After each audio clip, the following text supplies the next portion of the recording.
চলুন উপভোগ করুন আমাদের অদ্য রজনীর নিবেদন।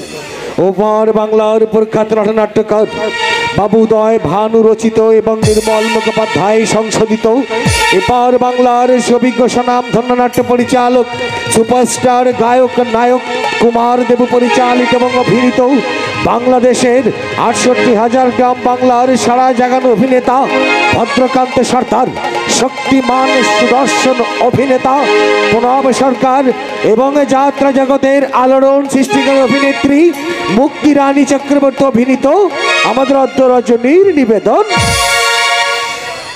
জেল থেকে বলছি। হ্যাঁ সম্মানিত সুধী, যার শ্রেষ্ঠাংশ অভিনয় করেছে বর্তমান সময়ের সুপারস্টার গায়ক নায়ক কুমার দেবু, সঙ্গে আছে দুষ্টু মিষ্টি গায়িকা নায়িকা নিপা রানী, উদীয়মান সুপারস্টার বাবু মহেন সর্দার এবং মিষ্টি মেয়ে পপি রানী, আছে দক্ষিণবঙ্গের উদীয়মান যুবরাজ সুকুমার সর্দার এবং আছে লাস্যময়ী মিস লিজা, বর্ষিয়ান কৌতুক অভিনেতা পরিমল ঠাকুর, মহিষাডাঙ্গা তরুণ নাট্য সংস্থার চরিত্রাভিনেতা সঞ্জয় রায়, শক্তিমান অভিনেতা বাবুলাল মণ্ডল এবং সুকণ্ঠ গায়ক ভোলানাথ বিশ্বাস, শিশু শিল্পী মাস্টার মনীষ কুমার, যন্ত্র সঙ্গীতে মাস্টার হীরামন এবং প্যারিস আনন্দ মোহন, শাহরুখ বাবু সঞ্জয় সরকার, সাজসজ্জায় রাহুল কুমার এবং মিস্টার মণি, দল স্বত্বাধিকারী বাবু তন্ময় সরকার, মিডিয়া পার্টনার মহিষাডাঙ্গা তরুণ নাট্য সংস্থা ফেসবুক পেজ, সাউন্ডে আছে দক্ষিণবঙ্গের ঐতিহ্যবাহী সুপ্রসিদ্ধ রূপম সাউন্ড অ্যান্ড ডেকোরেটর। চলুন উপভোগ করুন আমাদের অদ্য রজনীর নিবেদন। ওপার বাংলার প্রখ্যাত নাট্যকার বাবু উদয় ভানু বিরচিত নির্মল মুখোপাধ্যায় সংশোধিত, এপার বাংলার অভিজ্ঞ স্বনাম ধন্য নাট্য পরিচালক সুপারস্টার গায়ক নায়ক কুমার দেবু পরিচালিত এবং অভিনীত, মহিষাডাঙ্গা তরুণ নাট্য সংস্থার এবছরের সারা জাগানো ব্যয়বহুল ঘাত প্রতিঘাত সংঘাতে ভরপুর একখানি হৃদয় বিদারক অশ্রু সজল বাস্তব ধর্মী সামাজিক যাত্রা পালা জেল থেকে বলছি। দেখে যান আমাদের অদ্য রজনীর নিবেদন জেল থেকে বলছি, জেল থেকে বলছি।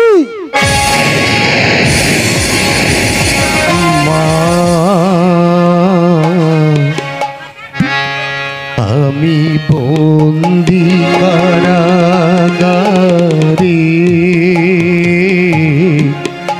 আমি বন্দি কারাগারে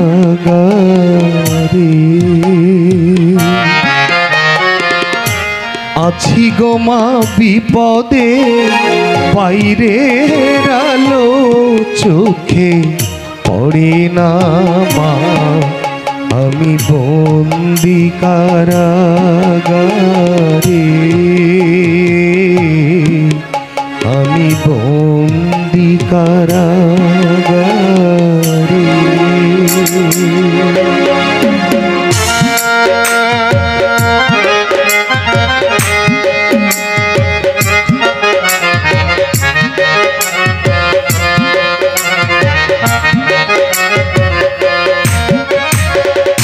জেলখানার সম্বল থালা বাটি কম্বল এছাড়া অন্য কিছু জোটে না মা, জেলখানার সম্বল থালা বাটি কম্বল এছাড়া অন্য কিছু জোটে না,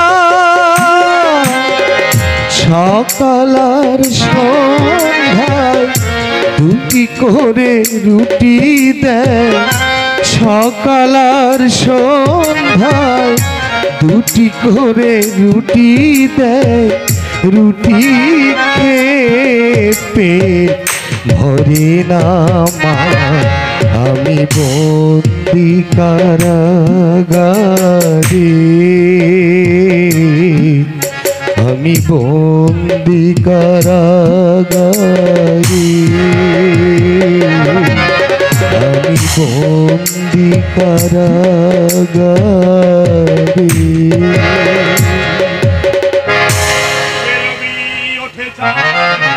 চলে যায় কত স্মৃতি কাঁদে বুকে শুধু হতাশায়, কত ঢেউ তীরে এসে চলে যায় ফিরে, বালুচর ব্যথা দিয়ে রয় শুধু পড়ে। কত ঝড় সর্বশান্ত করে এই প্রকৃতিকে, তবু প্রকৃতি তাকে হাসি মুখে ডাকে।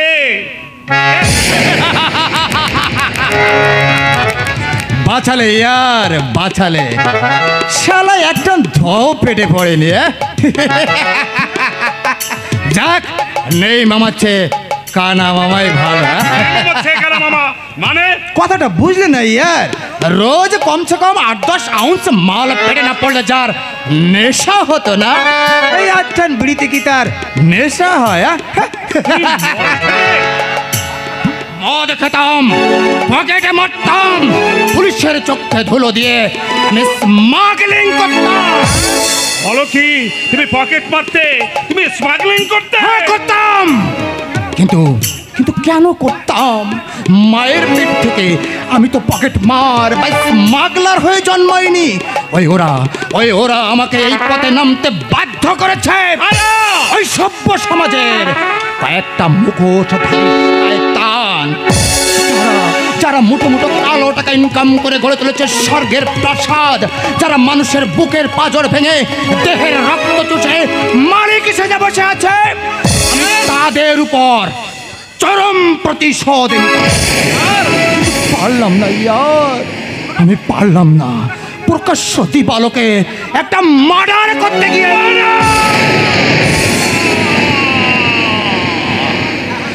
মার্ডার? হ্যাঁ হ্যাঁ দারোগা বাবু, আমি মার্ডার করেছি, আপনি আমাকে অ্যারেস্ট করুন। এই দেখুন, আমার হাতে রয়েছে রক্তমাখা ছুরি, আমার সারা দেহ দিয়ে ঘাম ঝরছে। কাকে কি বলছো পাগলের মতো?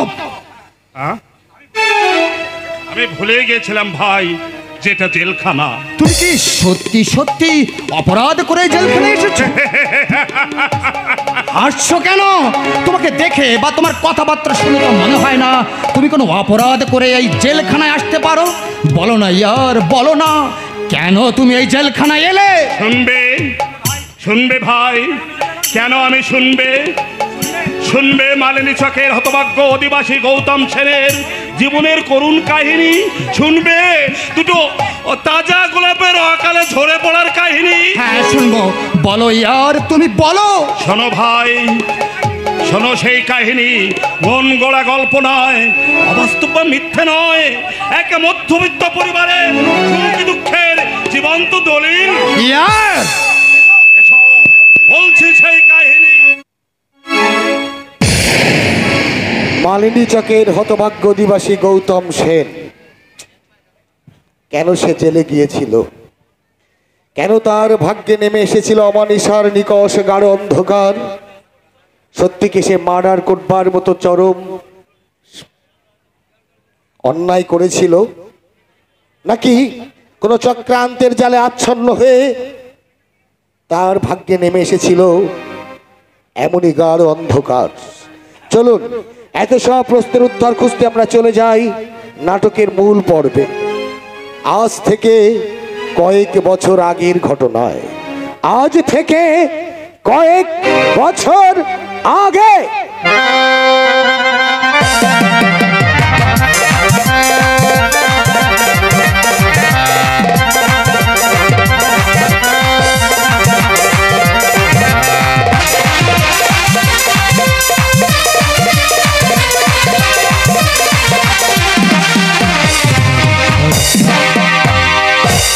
বলছি দিদি ভাই, এমন মাস্টারি মোটেই ভালো না। এতে এবার ভালো করতে কি আছে নীলুদা? উত্তম আমাদের কলেজের ফার্স্ট বয়। কি বয় বললে? ফার্স্ট বয় মানে গুড বয়। কেন কেন গুড বয় কেন? এত ভালো ভালো জিনিস থাকছে, ছি ছি ছি ছি ছি, কি কথা বলে যাচ্ছে গুড বয়। উফ, গুড নয় নীলুদা, গুড নয়, গুড। ও তা মাস্টার মশাই বলছে খুব ভালো। ভালো মানে খুবই ভালো, কলেজের সব ছেলের চাইতে ভালো। তাই বুঝি রোজ তোমাকে পড়াতে আসে? পরীক্ষা শেষ হয়ে গেলে আর আসবে না? সে নাই হলো, কিন্তু সারা রাত্র এখানে থাকে কেন? ইয়ে মানে ভোরেও পড়ায় যে, জানো নীলুদা, ভোরের পড়া না খুব মনে থাকে।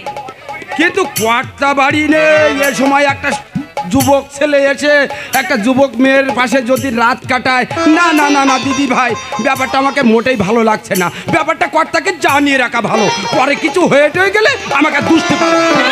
না নীলুদা না, বাপির কানে তুমি এসব কথা তুলো না। দেখো বাপি হয়তো অন্যরকম ভাববে। না না না না না, আমি বলে দেবো যে দিদিবার পরীক্ষা সময়ের মাস্টার কলেজে সব ছেলের চেয়ে বেশি গুরুত্ব। বাপিকে তুমি এসব কথা বলো না। দেখো আমি তোমার দুটি পায়ে ধরে। জি জি জি জি, করো কি দিদি ভাই, চাকুর মানুষ আমি। তাহলে বলো, আমার কথা তুমি রাখবে? বাপিকে উত্তমের সম্বন্ধে তুমি কিছুই বলবে না? আমার কাছে সব লোক হলে কি হবে দিদি ভাই, আমি সব জানি। জানালার কাছে বসে সারা রাত্র তোমাদের সমস্ত ফাঁসুর প্রচুর কান পেতে শুনি গো। নীলুদা! আর নীলুদার কথা ছেড়ে দাও, বেল পাকলে কাকে। তবে একটা কথা, ওই মাস্টার মশাই সঙ্গে রাত্রিতে যেসব কথা হয় না, সেগুলো ফিস ফিস করে না বলে একটু জোর গলায় বলো, নীলুদা! আমি যেন জানালার কাছে বসে সব শুনতে পাই। নীলুদা! বুঝেছি, বলবে না, এই তো বেশ। ব্যাপারটা তাহলে কর্তার কানে। না না না না, বেশ নীলুদা, ঠিক আছে, আমরা দুজনে খুব জোরে জোরে কথা বলবো, তাহলে হবে তো? খুব হবে, খুব হবে, খুব হবে। সত্যি কথা বলতে কি দিদি ভাই, মানে অনেকদিন তোমার দিদি বা শ্রীমুখ দর্শন করিনি তো, তাই তোমাদের রসালাপ শুনতে ভারী মজা লাগে। তুমি এখন যাও তো নীলুদা, 6টা বাজতে চললো, এক্ষুনি সে আবার এসে পড়বে। আরে যাচ্ছি যাচ্ছি, আমি খুব সাবধান দিদি ভাই। বলি ওই সাঁতার দিতে গিয়ে যেন ডুব দিয়ে বসো না। বলি ডুবেছো কি মরেছো, কথাটা মনে থাকে যেন। ডুব দিতে কি আর বাকি আছে নীলুদা? অনেক আগেই ডুবে মরেছি আমি, ডুবে মরেছি। ওরে নীল যমুনায় নাইতে গিয়ে, নীল যমুনায় নাইতে গিয়ে প্রেম যমুনায় নেমেছি, ডুবে মরেছি আমি, ডুবে মরেছি।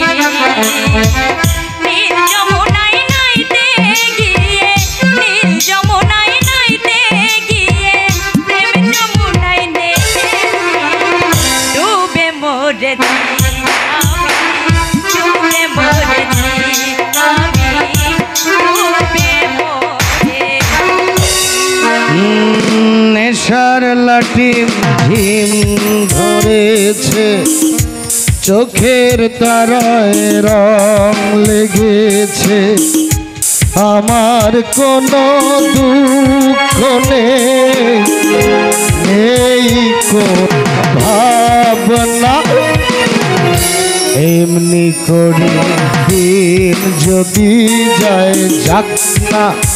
ও নেশার লাঠি ঝিম ধরেছে। উত্তম, এসে পড়েছি ডার্লিং, একেবারে যথা সময় এসে পড়েছি। কিন্তু কিন্তু তোমার একই অবস্থা। কি অবস্থা? তোমার পা টলছে কেন? তোমার কথা জড়িয়ে যাচ্ছে কেন? আর বলো না ডার্লিং, একশালা 420 বন্ধুর পাল্লায় পড়ে সামথিং ড্রিঙ্ক, মানে আমি একটু মদ খেয়ে ফেলেছি। উত্তম, স্লিপ মি ডার্লিং, মাইরি বলছি, আমি স্বেচ্ছায় খাইনি, ওই শালা জোর করে আমার গলায় ঢক ঢক ঢক ঢক করে ঢেলে দিয়ে। ওফ ভগবান, কি দেখছি আমি, কি শুনছি আমি? রাগ করো না ডার্লিং, রাগ করো না, আর কখনো খাবো না। এই আমি তোমার গাছ। খবরদার, খবরদার, তুমি আমাকে ছবে না। ছি ছি ছি ছি ছি ছি, এত নীচ, এত হীন, সে কথা তুমি আমাকে আগে বলোনি কেন? পারো। তাহলে তোমার কাছে আত্মসমর্পণ করে আমি নিজেকে কলুষিত করতাম না। পারুল, আমি তোমাকে ফুলের মতো পবিত্র বলে জানতাম, আর পবিত্র? আমি ভাবতাম মনটা তোমার গঙ্গা জলে ধোয়া, কিন্তু আজ কিন্তু না দিদি ভাই, আমাকে হুকুম দাও, ঠ্যাঙ্গে আমি মাছের পা বলে। রক্ষে করো নীলুদা, রক্ষে করো। তোমার এই ডান্ডার একটা ঘায়ে আমার আত্মা একেবারে ঠান্ডা হয়ে যায়। চুপড়ে শালা মদখোর, বদমাইশি করবে জায়গা পাও। যুবতী মেয়ে মানুষের কাছে মাস্টারি ফলাতেছো, আর তোমার মাথাটা আমি চিচিং ফাঁক করে দেবো। দোহাই নীলুদা, কথা শোনো। মা কালীর দিব্যি মদ আমি খাই। খাওনি? আরে না, এপ্রিল ফুল, বুঝতে পেরেছো? মানে আজ 1 এপ্রিল, মানুষকে ঠকাবার জন্য। তাই আমি তোমার দিদিভাইকে ঠকাবার জন্য একটু মাতালের অ্যাক্টিং করছিলাম। বটে, মুখ মুখ দেখবে? তা দেখো। দেখো, হা করো, হা। ও হা হা। তা মাস্টার মশাই, আজ যেন কি ফুল বললে? April fool, April fool. যা বাবা, গোলাপ, গাঁদা, পলাশ, হেনা, কত কি ফুলের নাম শুনেছি, কিন্তু আবার বিটগুটে ফুলের নাম তো বাপের জন্ম শুনিনি। ও তুমি বুঝবে না নীলুদা, ওটা হচ্ছে ইংরেজি কথা। আর বোঝাতে হবে না দিদিমা, আর বোঝাতে হবে না, আমি সব বুঝে বুঝে বুঝে। কিন্তু কি ফুল যেন বললে? আরে বাবা, April fool, April fool, April fool. April fool. শেষ পর্যন্ত মনেই থাকবে না, তাতে সোজাসুজি ধরে নি ইংরেজি ফুল। কি মজা, কি মজা, কি মজা। আজ ইংরেজি ফুল, ইংরেজি ফুল, ইংরেজি।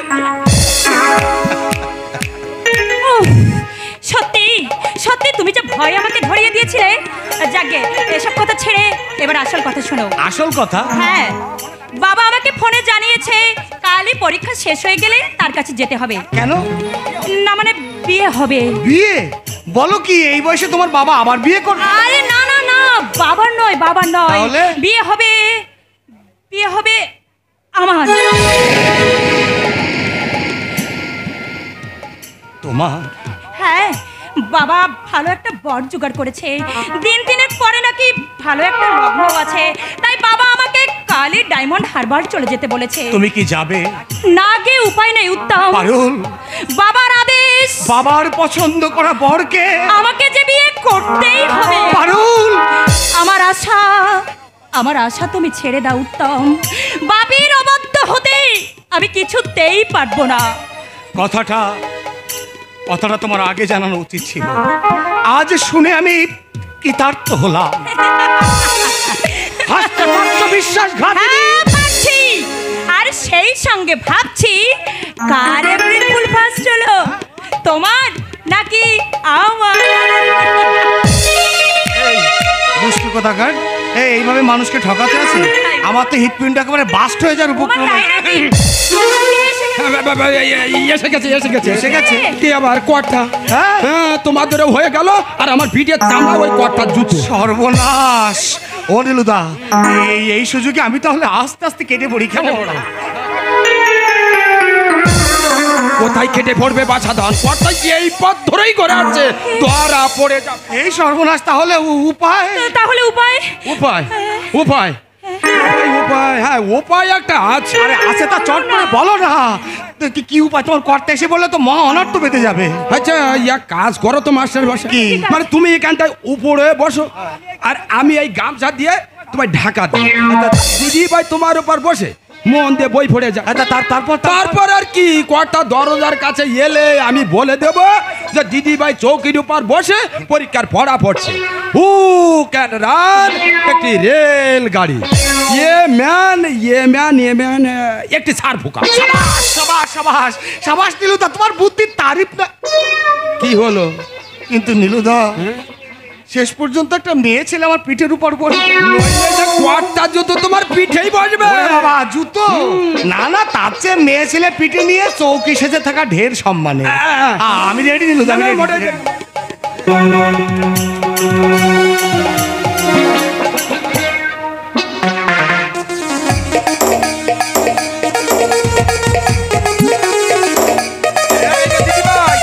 চটপট মাস্টার মশাইয়ের উপর বসে মন দিয়ে বই পড়ে যাও। পাটা এসব বলে বলে লজ্জা করলে বসো না। এই মানে উত্তম, তুমি যেন কিছু মনে করো না। দেখো আমি কিন্তু বাধ্য হয়ে। আরে দুধ তোর বাধ্য করে নিকুচি করেছে।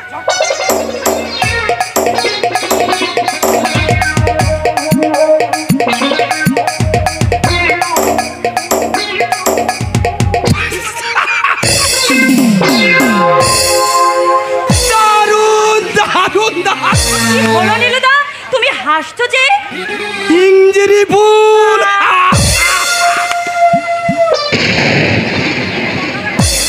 তুমি মাতালের ভান করে আমাকে ইঞ্জিরি ফুল দেখিয়েছিলে মাস্টার মশাই। আমিও দিদি ভাইকে তোমার উপর বসিয়ে বুঝিয়ে দিয়ে গেলুম যে মুখ্য চাকর হলেও ইঞ্জিরি ফুল ফোটাতে আমিও জানি। চলি মাস্টার মশাই।